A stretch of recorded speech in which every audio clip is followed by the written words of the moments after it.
I'm Lily. I'm 31, and I've always been the responsible one in my family, the one who organizes things, smooths over drama, and ends up footing the bill when someone conveniently forgets their wallet. For years, I convinced myself that being the peacemaker was a badge of honor, that maybe one day they'd see how much I did for them and appreciate me for it. Spoiler, they never did. But nothing, and I mean nothing, could have prepared me for what happened with the cruise, or how deeply I was about to be betrayed by the people I thought loved me.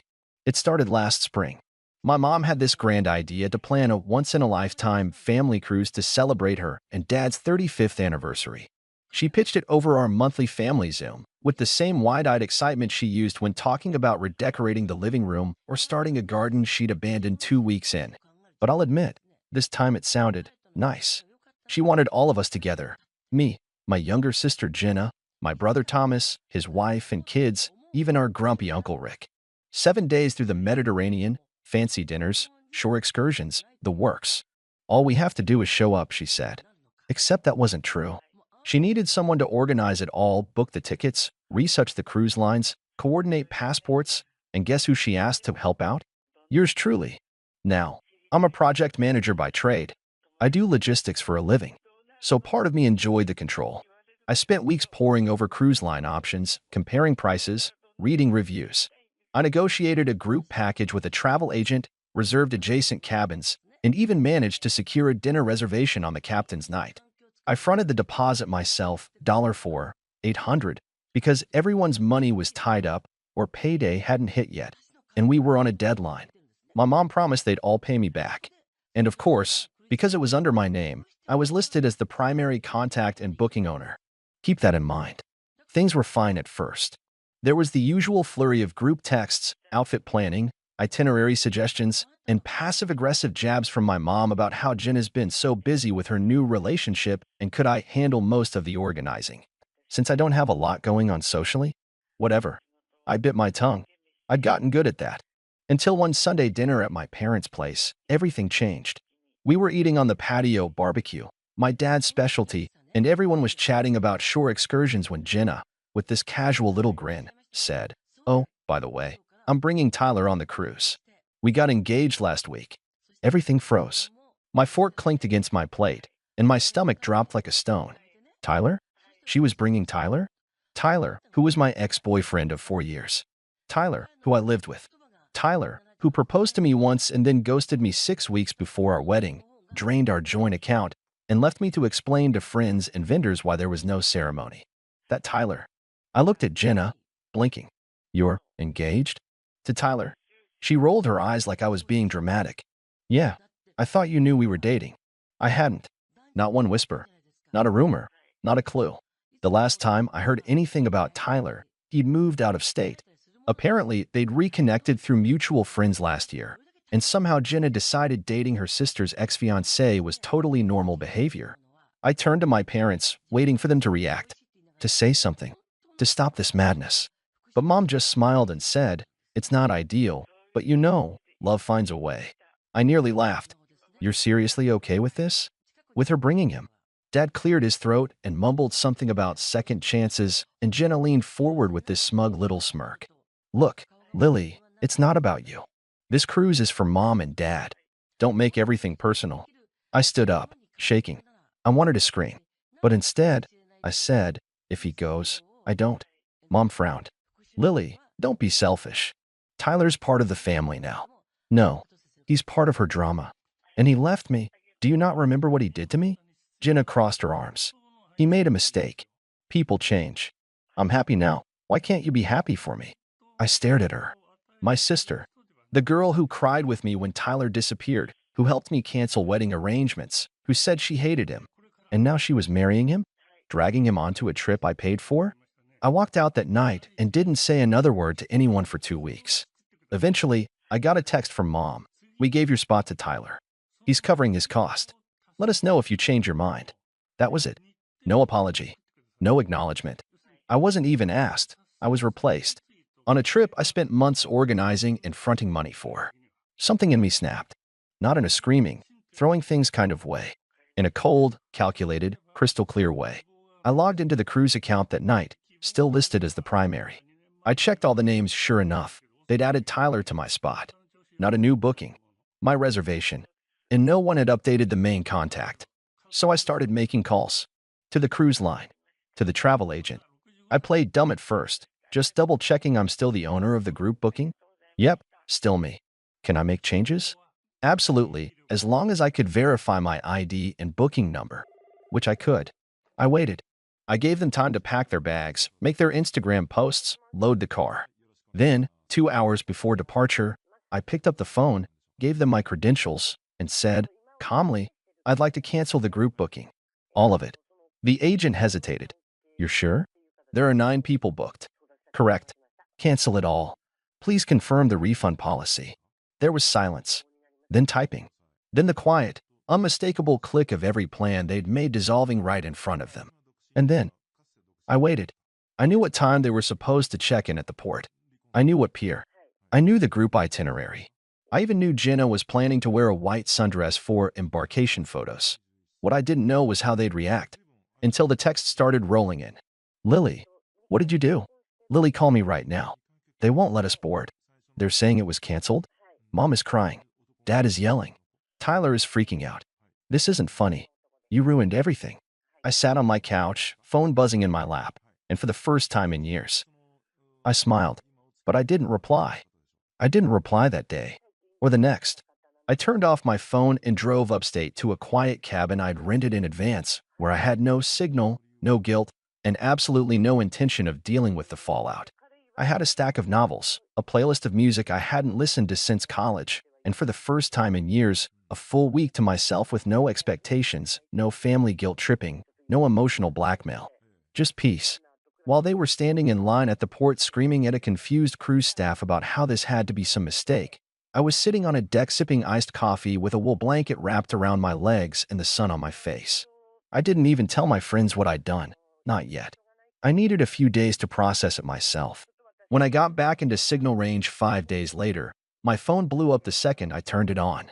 Missed calls, voicemails, long text messages in all caps. My mom had sent me 14 messages in a row, varying between, how could you? And please just explain what's happening. One voicemail from my dad was just him sighing for 23 seconds before muttering, this is ridiculous, and hanging up. Jenna sent the most. Pictures of her standing by the terminal in tears, one of her luggage by the curb, and then a long message that just read, I cannot believe you'd ruin mom and dad's anniversary like this. You are so spiteful and petty, it's actually disgusting. Tyler and I didn't deserve this. You ruined everything. Don't ever contact me again. And then, 20 minutes later, another message. Also, the cruise line won't issue a refund. You're the one who canceled. So guess what? Genius? You owe all of us the money back. $8,000. Pay up. I laughed. Out loud. Sitting in my car in the middle of a grocery store parking lot. Just straight up laughed. Because of course she didn't read the fine print. Of course she didn't understand how bookings work. The refund was processed to me. I'd taken out cancellation insurance when I booked the cruise, knowing how flaky my family could be. I filed the claim the day after canceling. I wasn't out a dime. In fact, after some negotiation with the agent and a fee or two, I got nearly 95% of the total cost back in my account within a week. They got nothing. No cruise. No photos. No Mediterranean cocktails. No spa day. No formal dinner. Nothing. I didn't respond right away. I wanted them to stew. To let it sink in. To really understand what it felt like to be dismissed, replaced, and ignored like I didn't matter. And then, 3 days later, when the messages started tapering off into silence, I finally sent one text in the family group chat, short, cold, and crystal clear. You all decided I didn't matter. You gave my spot to the man who ruined my life, and not one of you defended me. You chose Tyler over your own daughter/sister. So I made a choice, too. Actions have consequences. I'm done being your doormat. That was it. No, let's talk. No open-ended olive branch. I wasn't looking for reconciliation. I was done. My mom called within 5 minutes. I didn't answer. The next morning, I woke up to a novel in my inbox, an email from her, full of emotional manipulation. We didn't think you'd actually cancel. You always take things too far. We were just trying to move on. She even had the audacity to write, Tyler is a good man now. Jenna deserves happiness. I deleted it. Later that week, I got a call from my cousin Melissa, who wasn't on the cruise but had apparently heard about the chaos through the family grapevine. She's always been one of the few in the family who actually listens and doesn't get swept up in the drama. When I answered, the first thing she said was, "Please tell me it's true. You really did it." I told her everything. She laughed so hard she snorted. "I'm sorry, but that's the most savage, well-deserved thing I've ever heard." They're still furious. "Your mom's been telling everyone you hacked the cruise line." That's when I knew they hadn't told the whole truth. They were spinning the narrative, painting me as unstable, impulsive, bitter, a woman scorned. But I didn't care. Because for the first time in my life, I wasn't explaining myself. I wasn't chasing their approval. I wasn't begging to be treated like I mattered. I was just free. Then came the kicker. A letter. Not an email, not a text. A handwritten letter from Jenna. It arrived in a cream-colored envelope a few weeks after the dust had mostly settled. Her handwriting, still the same bubbly loops from when we were kids, filled the page front and back. I sat on the couch, heart pounding, expecting a bomb. But what I got was worse. It was fake forgiveness. She wrote that she understood I was hurting, that she should have told me sooner, but that family is about forgiveness, and holding grudges is what destroys relationships. She never apologized, not really. Never admitted what she did was cruel. And she ended the letter by saying she hoped I'd be mature enough to attend their wedding as a guest, of course. That was the moment I realized she genuinely believed she'd done nothing wrong. And I had one final decision to make. I folded the letter carefully, slid it back into the envelope, and stared at it for a good 10 minutes. My hands were steady, my breathing calm. But inside, something ice-cold had settled in my chest, a resolve I hadn't felt before. Because if Jenna thought I was going to read her passive-aggressive non-apology and come crawling back into the fold with some weak smile and a gift from her registry, she had another thing coming. I wasn't going to write her back. I was going to show her. Now, remember that cruise refund? I didn't tell anyone where it went. And they all just assumed I'd spend it on myself. Maybe a vacation, maybe clothes. In truth, I'd done something a little different. After months of holding back, I used that money to launch something I'd been dreaming about for years, my own consulting business. I'd had the idea simmering for ages, and the funds from the canceled cruise were exactly what I needed to finally make it real. Website, branding, legal filings, client outreach. I dove into it with the energy of someone who had nothing to lose and a lifetime of resentment to burn. And then, I got lucky. Or maybe I was just good. One of my old colleagues from a previous job heard about my services through the grapevine, and within a month, she brought me on to consult for her growing tech startup. That one contract led to another, and then another. And before I knew it, I had 5 clients, consistent income, and more peace of mind than I'd ever had in my life. I was working for me now. No more toxic bosses, no more family drama distracting me from deadlines, and best of all, no one second-guessing whether I mattered. That's when I got the wedding invitation. It arrived in late September. Jenna and Tyler had set the date for early November. It was a fancy card with gold foil edges, a picture of them standing on a dock at sunset, smiling like a Hallmark movie ad. And on the RSVP, in handwriting that wasn't Jenna's, someone had added in pen, "Please let us know if you've moved past things." I stared at it. Moved past things? They thought this was a petty squabble. Like I'd borrowed a sweater and forgot to return it. Like I hadn't been publicly humiliated, emotionally gutted, and thrown aside by the people who were supposed to protect me. They wanted me to come and clap politely while my sister married my ex-fiancé, to sit in a pew and smile while he slid a ring onto her finger. And so, I made my plan. You see, Jenna had always been obsessed with appearances. She curated her Instagram feed like it was a lifestyle brand, constantly posted about her journey, her healing, her chosen family. She wanted her wedding to be a social event, an image, and I knew just how to shatter it. I RSVP'd yes, not because I was going to attend, but because it gave me time and access. I started with the venue. I called and, pretending to be Jenna's assistant, her wedding planner had apparently quit over creative differences a few weeks earlier.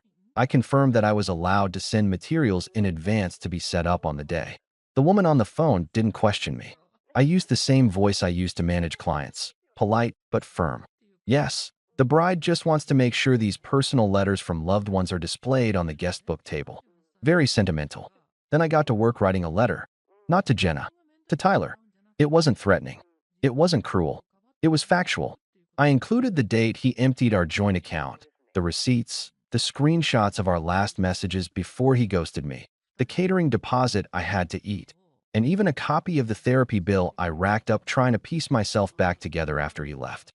I printed it on heavy parchment paper, sealed it in an envelope with his name on it, and included a small note on the front that said, "You forgot some things.